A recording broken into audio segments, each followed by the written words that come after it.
From news and views, issues and opportunities, we'll have in-depth conversations with decision makers to find out what they know and what they think. I'm Rico Hizon, inviting you to join the exchange because your business is our business. Soaring prices of basic goods and services are now the new normal as many Filipinos cope with less money in their wallets. With higher price tags on basic products, does this dampen the appetite for spending? And as inflation rears its ugly head, how are enterprises rising to the occasion? The vision of adaptive businesses in our C-Suite vision.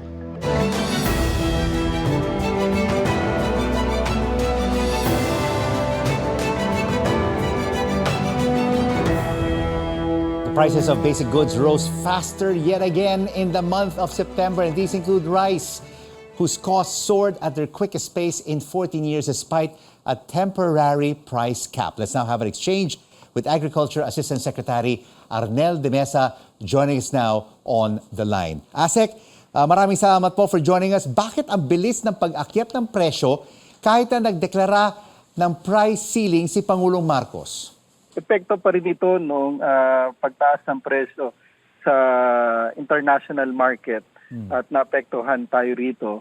Patuloy pa rin dito yung pataas na production inputs at saka labor. Ang kagandahan nito ngayon, Rico, dahil ngayon ay peak ng harvest season. So inaasahan natin na bababa na yung presyo ng bigas dito sa atin. Pero Asek, naapektuhan dito rin ang ating mga rice retailers. So parang baliwala pala yung losses ng ating mga kababayan nating mga rice retailers kung ganon. Actually, nitong nagkaroon tayo ng Executive Order 39 na nagkaroon ng mandated price ceilings, ay maraming mga retailers yung nag-comply. Up to 88% yung monitoring namin. At dagdag pa nito na mahagi yung ating pamahalaan na ayuda galing sa Department of Social Welfare and Development. So on a scale of 1 to 10 na Asek, nag-work ba itong price cap na ito? Masabi natin na nag-work dahil yung huling datos namin ay pati yung premium at special rice ay bumaba hanggang 5 piso doon sa latest monitoring namin. At yung on the general average ngayon ng presyo ng regular at well-milled ay halos kapantay na noong well-milled at regular. Sa well-milled ay on average is 45.3, yung regular milled ay 41.04. So masabi natin na very effective itong nangyari dahil sa EO39. Alright, sinabi nyo kanina no, na panahon na ng anihan ngayong buwan ng ating mga magsasaka. Pero on the other hand, ano pa ang ginagawa ng ating gobyerno in terms of actions and initiatives to address this rice price issue? At masahan ba natin na bababa sa wakas ang presyo ng bigas in the next 3 months? Kagaya ng nabanggit ko, Rico, ngayong October, ito yung pinakamataas na expectation natin ng harvest. Within October, papalo hanggang 77 days yung national inventory natin, which is above yung comfortable level natin na 60 days. By end ng harvest season, by November, papalo yan up to 94 days, which is very comfortable as we go the end of the year. At wala pa sa computation namin yung importation. Nitong September, may pumasok, maliit lang, 271,000 metric tons dahil na harvest season. We're trying to control yung pagpasok ng import.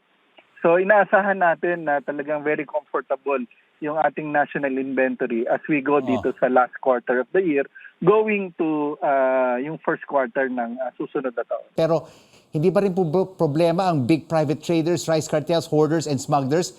Meron rin ba ang ginagawa ang ating gobyerno para huliin itong mga taong ito? Ngayon, ang Bureau of Customs at saka yung office namin sa inspectorate at sa enforcement ay very aggressive para tingnan at busisiin itong mga nananamantala sa presyuhan. Kaya marami na nasampahan ng kaso ang BOC at saka itong ating office enforcement at inspectorate. Maraming salamat sa inyo, Asek. Thank you so much for this rice prices exchange. Agriculture Assistant Secretary Arnel de Mesa.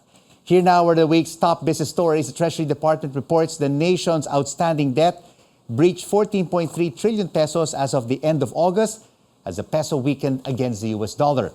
The World Bank and the International Monetary Fund are the latest organizations to cut growth forecasts for the Philippines amid stubborn inflation and global risks. And S&P Global's latest survey reveals Philippine factory activity recovered in September due to improved consumer demand. And straight ahead on the exchange, where your business is our business. Well, it's not just the country hurting from high prices of rice and other goods. We get an Asia-Pacific perspective from Moody's Analytics. And how should businesses balance keeping prices affordable and making profit as inflation soars? We'll be asking the owner of the Sterling Paper Group of Companies right here on CNN Philippines.